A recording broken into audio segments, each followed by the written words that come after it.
wanted to show you how we're going to make these kits for the runaways and the homeless. We're having a bus trip on Greyhound. So far, we have 4 team members going, and we're going to leave from Colleen. It's around the 17th of January, and we're going to San Angelo, and then we have our group of individuals coming to pick us up, and we'll be dropping off items to the various shelters while we're over there. But 4 of us are going to ride the bus line, Greyhound. And we're going to be dropping off personal safety kits to the runaways and the homeless individual. This particular bag here, you can buy it at Target. It runs about $4. And then you fill it with the different items. We have some cortisone cream that we were going to be giving, a solar blanket, because a lot of individuals who are homeless or runaways, they only have 1 or 2 sets of clothing. So this type of blanket keeps you warm with your body, warmth from your body, and from the heat from within the environment. And then we have the mask they can wear.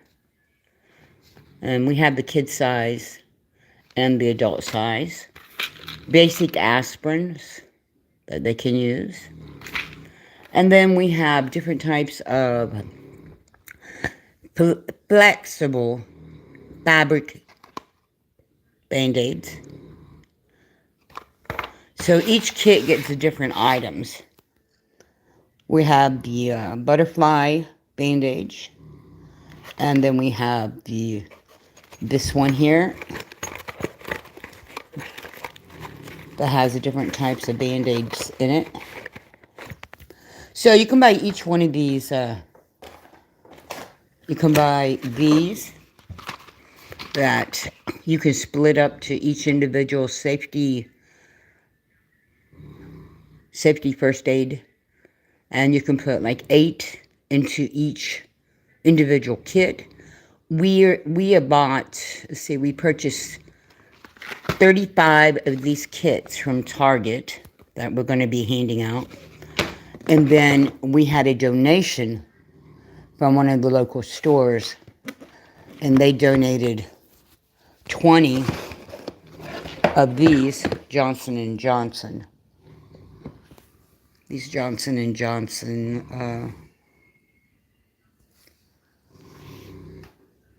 first aid kits. And it has, according to this, it has Benadryl, it has the Neosporin cream, Bengay, it has Tylenol, it has 3 different types of bandages, it has the gauze right there, 2x2s and 4x4s, and then it has, it tells you how to use the kit. There's 140 items in each kit, and let's take a quick look inside. It has the ice pack. So with these particular kits, we will have to add in the blankets, but it's nice and packed. You can put these in a backpack. You can put them in a duffel bag. We are going to be transporting these safety kits by military duffel bag. We have 3 duffel bags. But like I said, we have 40 kits that we bought at Target, empty kits, that I'm going to be making up this weekend and next weekend. And then we have 20 of these type of kits that are already made up, that a local grocery store sponsored for us to hand out to the runaways. And then in this kit that they donated, it has a little step-by-step first aid guide that the individuals can read when we give them the kits. Both of these safety kits are small enough that they can fit in the Runaways backpacks or in their duffel bags or their cross chest bags that they carry. So on the 17th, there's 4 of us going from Killeen to San Angelo. And then we will have 2 trucks picking us up. And we're going to drop off the donations that we have received for the local shelters and food banks. We've been collecting different items like blankets, personal hygiene stuff like deodorant, toothbrushes, toothpaste. And my other friend who lives out towards Temple, she is making those kits in the next 2 weeks. And we'll load them up in the trucks and we'll take them over there when they pick us up in San Angelo. We also have the free bus line, some of the bus lines along the route. This one's for the IHOP. They gave us free round-trip tickets for the Runaways and the homeless. That was very nice of them. And all they have to do is scan it, and they don't have to pay for the bus round trips.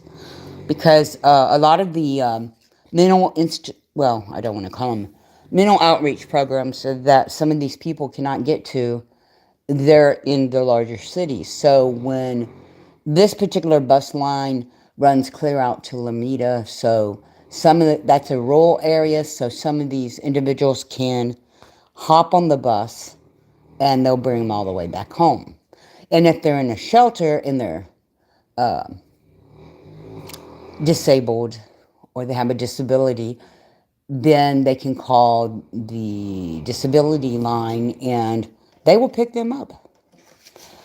Also, at the same time as we're making these safety runs for the missing and the homeless and the Runaways, we are also going to be passing out and distributing flyers. We're going to focus on Andrea Fitz. This young lady, she is from California. We have a Douglas Fitz. He is from the Knoxville area. He's been missing for about 18 months now. He will soon be 18. But he's missing. And then we have Cynthia Bauer-Tora. We'll be handing out and posting these flyers on the bulletin boards in the bus stops and in the shelters. And this little girl, well, she's gone now. And then, of course, we have Sebastian. So we have 4 individuals. 2 Fitz, Douglas Fitz, Andre Fitz, Sebastian, and Carr. So the main reason for the bus trips throughout the year of 2026 is to provide information, resource. We're going to have a resource list also for local resources. And we have HEB is the one that provided these safety kits. And then we have a couple other individuals who 2 local Walgreens are supplying some of the personal hygiene. And Shoe Carnival, they have provided, I think, about 20 pairs of shoes for us to give out. That's our local Shoe Carnival. So we're gonna make these trips throughout the United States. It's not just here in Texas. And then, in addition to that, we're working on a music concert to focus on 4 missing individuals, but we haven't heard back from them yet. We sent their letter out certified. And in addition to that, we have a bike run coming up somewhere. I think it's the last week of March or the first week in April. When we have our meeting in 2 weeks, we'll have more information about that. And then, of course, we will be down at the border of El Paso and Eagle Pass, handing out more flyers, handing out more personal safety kits. There are small safety kits. They're about 8 inches by 4 inches, but you can't put the solar blanket in those type of kits. But in these larger ones, you can. So the whole idea of these outreach programs that we're working on is to provide the runaways with information that there is a toll-free number, which is 1-800-RUNAWAY. But there are individuals that come from that toll-free number, and there are shelters that specialize just in the runaways. And so let's say you have a runaway that's being essayed in his or her home, or they have domestic violence in their home. What the 800 number does is it hooks them up wherever they are, and they provide stability for that individual to have resources within the community that they are in. It's not like an underground, although there are underground networks that work with runaways, but not all of them are above water or above, they're not certified, they're not licensed, they don't have training. But most of the people that we work with, they're certified, they're trained. They receive their training once every 6 to 18 months. And you have to have a background check. And there's a licensed advocate from whatever region you may be in. So in the state of Texas, we have licensed advocates. Depending on your education level and depending on your background, most of the time it's just like CEU credits or regular college credits. You can roll those over into your advocacy if you have, 20, 30 years experience in a specific field. So the common idea is to have these young people have resources, have the resource list, have a solar blanket, and that they become aware of what is around.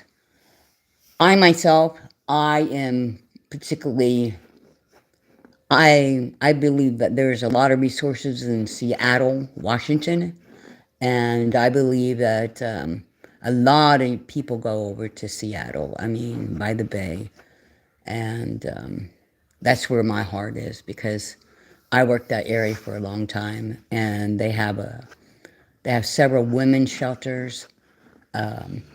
They have women's shelters where you have children, and they have single women's shelters, and then they have a teenage shelter for young girls 14 to 17. It's a really nice program for the young teenagers, because they have the resources, they have mental health, they have life skills training. So it's like a crossover path, a crossover program for these kids to reach out within the community. I must say Seattle has a really good, close-knit community and resources for the missing and the runaways and those that just want to get, they just leave because they can't take any more emotionally from their original homes. The thing of it is, no matter if you're missing, a runaway, or throwaway, a lot of people are just throwaways because people don't care about them. The thing of it is that we should all be providing caring attitudes towards these individuals. Because when you're a throwaway and no one cares about you, and you come from your original home, and there's SA and DV, and you've lived, let's say you're 16, 17, or even 14, and you've lived that way your whole life, your self-worth and your self-esteem is really low. So these programs If we can get people into these programs and we can utilize the volunteers that are within these programs, there's big change for these victims. They feel better about themselves. They accomplish things. And I must say that although I know that there are several PD stations around the United States that are not all their police officers are good, and they have several bad individuals in their police department. Most of the police departments that we work with, they are aware of what's going on within their communities. They provide transportation for these individuals to go to the mental health crisis centers. And the only bad thing is once you turn about 17, you only have a year left till you hit 18. There's a lot of resources for individuals under 18 within any community. But once you hit that 18-year mark, you have to fight like hell to get resources. And if you have a young person that's been out in the streets for 12 months, 16 months, and they don't have the background knowledge, which they're not going to have, they're used to just to survive. They're used to just to, let me have a meal. Let me just try to be warm tonight, or whatever. Or they're running away from, pimps or recruiters or trafficking or domestic trafficking. I mean, it's the same thing, except one is worse. Sex trafficking is worse than domestic trafficking. I mean, because domestic trafficking, they take you and you're going to be a servant in their home or within their organization. So it's both bad. But when these young people and missing individuals are out on the street, then they're just trying to survive. But if they get enough resources, they can climb back up the ladder. And many of them, they go before a judge. And, that's the reason why you have CASA programs throughout the United States, depending upon the state you live in. These are volunteers that work with individuals, not just in the foster care, but in different areas. You are trained. And it's usually a 9 months to 12 months program. And you really have to have a good conscience to work in this type of area. You have to care. And you are not in the program to offset the parents or the guardians or the social development or developmental social services thing. Any type of area or specialty that any of these other individuals have, you are in that program because you want to represent the child. When you go into the CASA program, it's not just that you learn the law associated with your state. It's the fact that you learn the child, you spend time with the child, you speak with the child. They encourage everyone to apply. I mean, anyone can apply. But if you have a background, like a degree in psychology, you are a sped teacher or a regular teacher, you're a social worker. If you were in the military and you were a corpsman, a nurse, then it's easy to apply for the program and get the training. You just have to put in your hours. You have to pass the rigid, it's like doing student teaching. You have to go in and you're mentored by someone else. But you have to have a big heart to do that. And the background check is not just locally. It's through the FBI. It's internationally. It depends on what program that you go to. Once you get into the CASA program here in Texas, you can apply for different other areas, and you can do a specialty. Down in Buda, Texas, they have the canine training for the cadaver dogs. It is a free program, but it is a very rigid program. I mean, you have to it's like you're working 60 hours a week. So, it's whatever you want to do within your community. I'm a strong believer that you should give back, especially if you are given to. And it's a lifetime commitment. It's not just something, well, today, Sunday, I'm going to be good and I'm going to give to my community. That's not the way it works. You have to do it daily. You have to believe in doing it daily. And you just have to find whatever you're good at. And you don't have to, if you don't have the time or the need or the desire to go through a program like the cadaver dog training or whatever, or you can't afford to make a bus trip, then there are other things you can do. You can help buy supplies and hook up with the network within your own community. But I've been doing this a long time, so I know a lot of people, and a lot of us have networked together, and many of us are from the military and from the American Red Cross. So we all live in different areas, and we come together.